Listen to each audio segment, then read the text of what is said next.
In 1995, Sébastien Dufilo went to Laos to take part in a cooperation program. Very quickly, this graphic designer by training fell under the country's spell.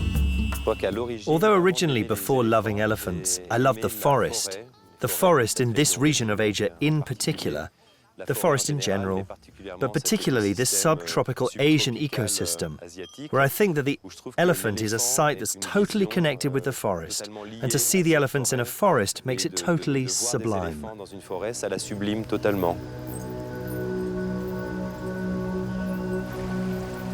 Formerly known as the country of 1 million elephants, Laos now has only 1,500 pachyderms, of which about 600 are domesticated. 75% of the elephants are in the province of Sayaburi, in the northwest of the country. With a real threat of extinction facing the animal, Sébastien Dufilo and Giles Moreau created the Elephant Asia organization in 2002. With the help of the Animal Health Centre of Laos, they've set up a mobile veterinary clinic. Today, the veterinary unit is leaving Vientiane, the capital, for the foothills of Sayaburi, more than 600 kilometers away. The expedition will last 1 week and will allow them to meet the elephants and their mahouts in the distant rural regions.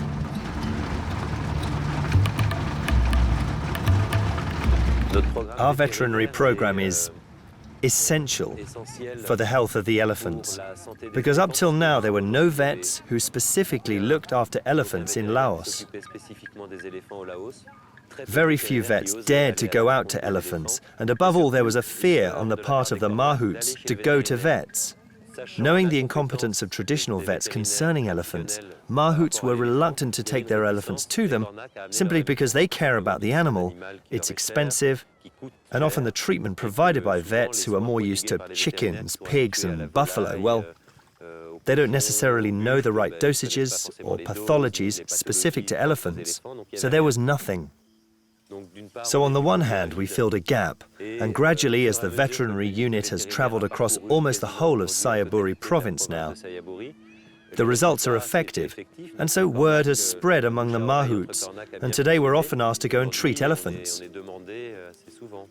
So there's this purely medical aspect of treating animals who are in pain because they work too much or because they get injured.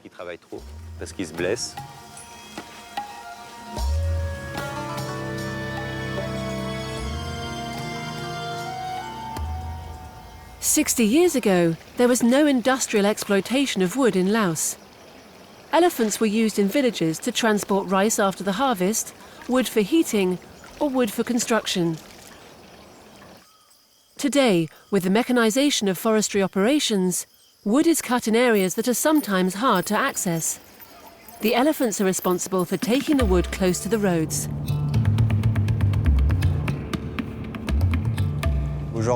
Today in Laos, the elephants aren't grouped together in villages or camps. They're actually in the middle of the forest, and there are no telephones to contact the mahouts. So we obviously go through administrative channels.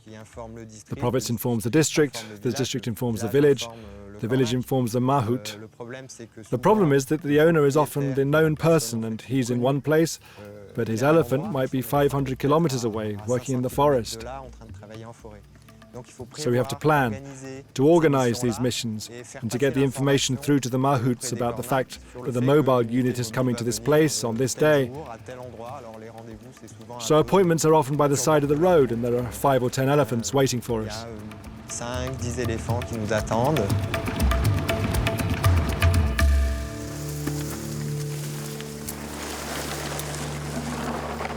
In Laos, around 10,000 people make their living from working domesticated elephants, mainly used for hauling logs. Even though he's very rarely the owner of the animal, the mahout is the one who knows it best and provides the day-to-day care to keep it in good health. The main difficulty of his job is that he must look after his beast while pushing it to its physical limit.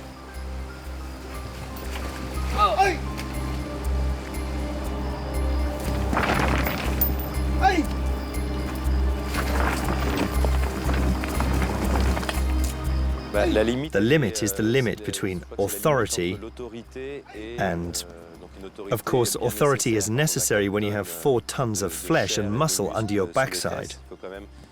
You have to control the animal. And the limit is violence, gratuitous violence, to punish an elephant for the slightest fault. And that's not the way a good mahout acts. The stick can be used lightly, I'd say, to scare the elephant. And you often see mahouts make the move to use their stick or their knife, and they don't complete the movement. But it's enough to set the elephant back on the right track. But there are mahouts who will systematically hit the elephant for a slight fault, and that's very dangerous, both for the elephant and potentially for the mahout, because an elephant is an intelligent animal that remembers the blows rained down on him. And if they're not justified, there are a lot of cases, particularly in India, where an elephant has killed the mahout. It's not difficult for an elephant to kill its mahout. It's actually very easy.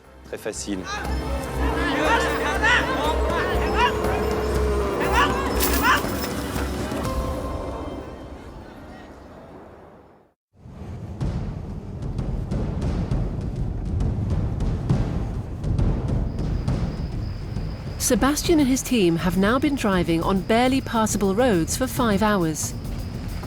In these conditions, it's hard to keep to the time arranged. There are only a few kilometers to go before they reach the meeting place. But after 2 hours of waiting, the mahouts, who are paid by the cubic meter of wood shifted, have decided to go back to their work in the forest. After missing a first appointment, the caravan moves on to another place where other mahouts are waiting. The first step is to ascertain the weight of the animal. Smaller than its cousin, the African elephant, the Asian elephant can still weigh up to 5,000 kilograms. We determine the general condition of the animal, and a fundamental piece of information is the elephant's weight. Measuring the girth of the elephant at the chest allows us to estimate its weight. She's called Camille. She lost weight. Last time we measured her, she weighed 3,000 kilograms. And now she's 2,700 kilograms. The success of the mobile unit lies in the close collaboration between the mahouts and the Laotian vets. Sebastian relies on the support of Vatsana Chantavong, a vet who's worked with the organisation for a few years. My parents said, "Oh, is it true? Elephants are very big." I told them, yes, they are very big, but they're very friendly and sweet. I've never seen them being aggressive. I like them.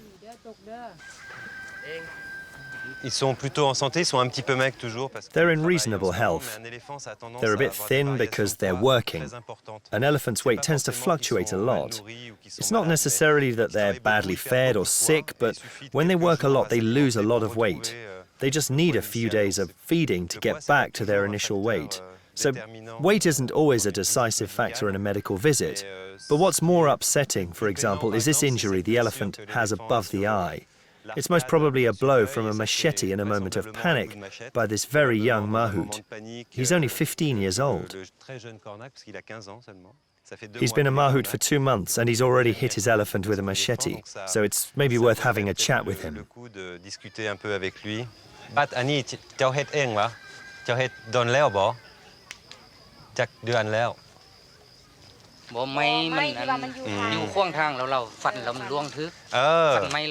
Ah, right.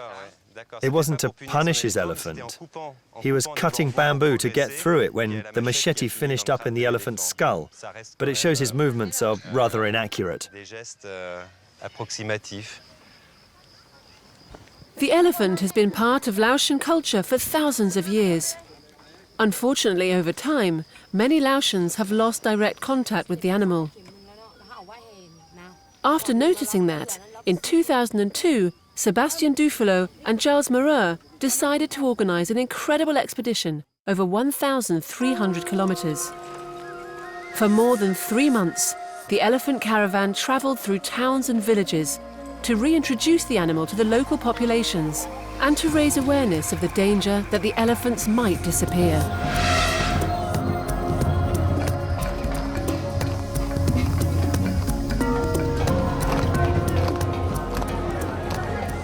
Straight away, there was a very strong reaction from the population where we took the elephants. We went through 10 provinces of Laos out of 16, and we brought together the local people and the elephants on a daily basis in 100 villages over about 100 days. So there was a tangible result in the reaction of the people and the sadness they felt at not having any elephants left in their province. So it was a very strong emotional shock at the local level. The success of the caravan made us think that Laos was a suitable place to develop a real action plan to support elephants. Propice à développer une vraie action en faveur de l'éléphant.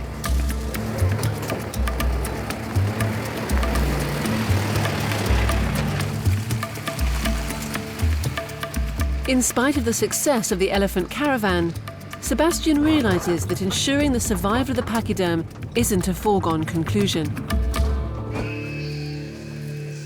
Vatsana, you do the registration.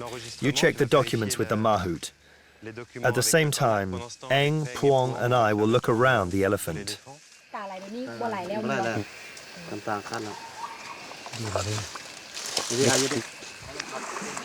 His abscess is completely gone? That's good. Was it a big abscess? What was it like last time? A small abscess. Did you lance it? No. The elephant had a big abscess behind his ear which was infected at the time of the last medical visit. So it was scraped and washed out last time, and it seems to have gone down completely. It's often the work harness and straps that rub when the elephants are pulling wood. The tree trunks often weigh 2 or 3 tons, and the rubbing of the straps on the elephant's body often causes abscesses. And the fact that they're working all the time means that these abscesses fester and go down and then fester again. Even though its life expectancy is around 60 years, the domesticated elephant remains very vulnerable. In 2008, the Asian elephant was placed on the International Union for Conservation of Nature's Red List of Threatened Species. For domesticated elephants, the crucial thing is the overworking of elephants and the problems of reproduction, in Laos at any rate. Overworked elephants today have neither the time nor the strength to reproduce. There are also important economic parameters which restrict reproduction, since the owners and elephant mahouts have to rest their animal for the 2 years of gestation and then a further year until the baby elephant is completely weaned. So those are 3 years during which the owners can't earn money. That's a mainly economic restriction. Donc c'est un frein principalement économique. Saving the domesticated elephant in Laos will obviously require the development of new alternatives to this punishing work of hauling logs, and also an increase in the country's rate of reproduction, since today we're at about 0.05, which represents 1 birth per year for the whole of the population. So for every baby elephant that's born, I think 5 die in Laos today. Donc pour un éléphanteau qui naît, il y en a, je crois, 5 qui meurent au Laos aujourd'hui. With such a low rate of reproduction, in about 40 years' time, domesticated elephants will be extinct in Laos. Time is of the essence. Sebastian is wondering whether there are solutions that would help the elephants' reproduction while allowing the mahouts to earn a living.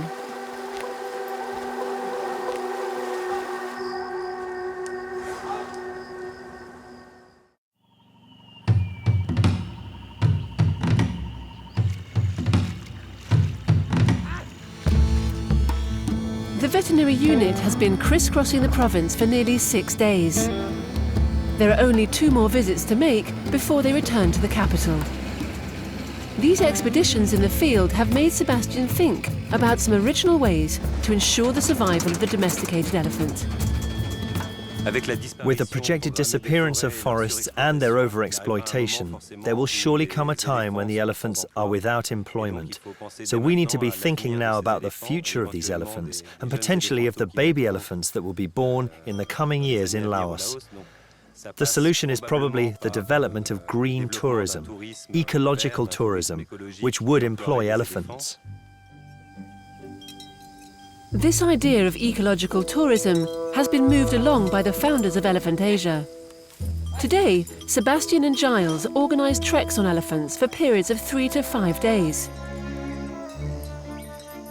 The region of Hongsa in the north of Laos was chosen for the treks. The area is famous for the ancestral tradition of the Mahouts, but also for the beauty of its countryside. You're nice, aren't you? You're beautiful.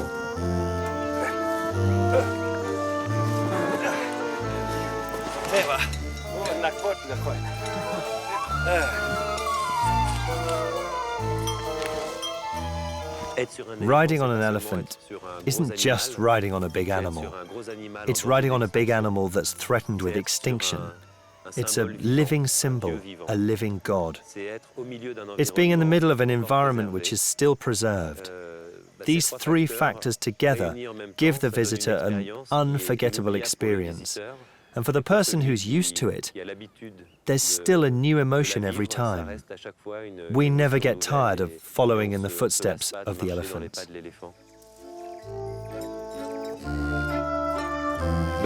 So we set out from Hongsa and went due east for about 4 or 5 kilometers this morning to the little village. Then we turned due north and we're going up a small mountain.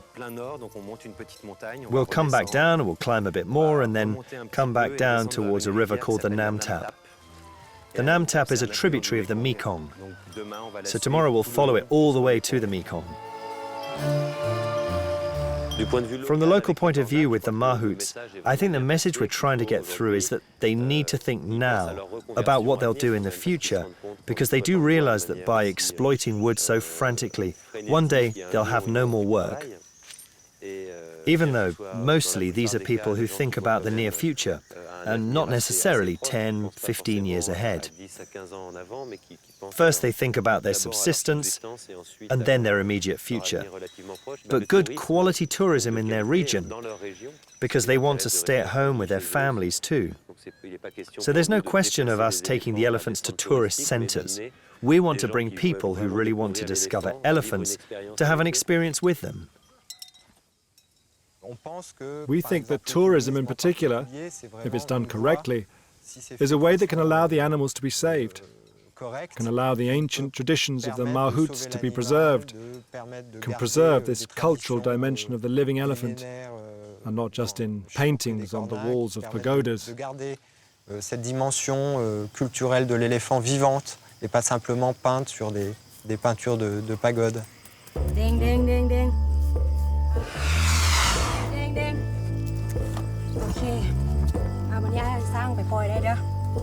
The mobile veterinary unit circuit has allowed them to provide care in the field to more than 10 elephants. Going back to Vientiane, Sebastian is already thinking about the preparations for another major event that he and Giles started in 2002, the Elephant Festival.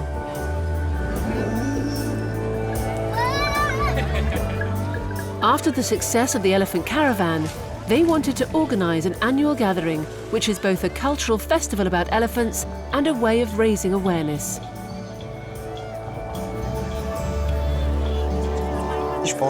I think it's part of this idea, which is to motivate everyone, to gather everyone in support of this animal.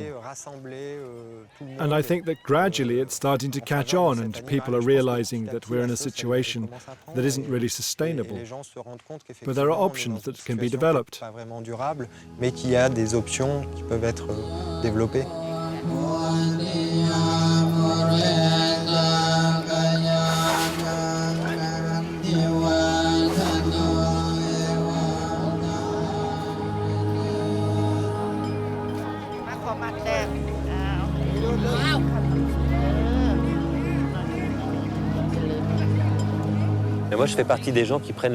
I'm one of those people who takes their dreams seriously.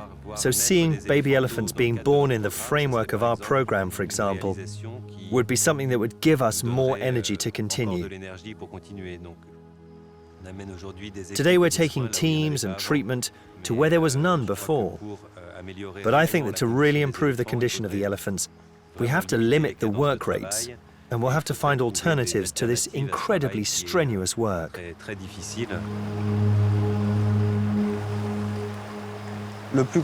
I think that the biggest problem, as I said, is really the lack of time. They need time to reproduce and to rest.